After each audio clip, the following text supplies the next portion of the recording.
The Oriental Wok is a very beloved restaurant in Cincinnati and Northern Kentucky.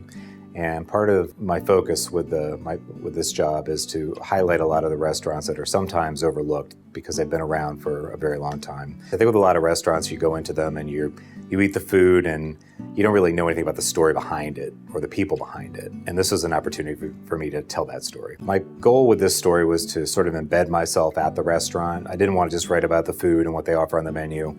I wanted to go into the kitchen, meet the chefs that work there, get their stories. I also wanted to, of course, tell Mr. Wong's story, which is a fascinating tale. I wanted to capture his mannerisms, his character, the way that he interacts with his family and his employees.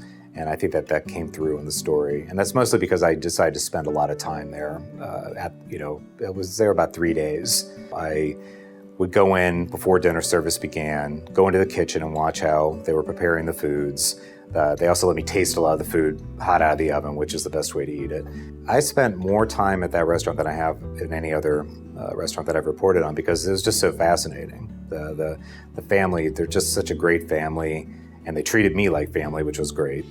And it was just this real opportunity to kind of, like I said, embed myself at the restaurant to the point where I felt like I was an employee there. It's one of these restaurants that's been around forever. Most people in Cincinnati really love it, but it hasn't gotten a lot of media attention in recent years. It's been kind of overlooked while we focus more on the newer restaurants and the trendier restaurants. But I think that the people, the longtime customers at the restaurant really appreciated the fact that we went back there and tried to show that it's just as relevant as any new place that's opening up in any other neighborhood.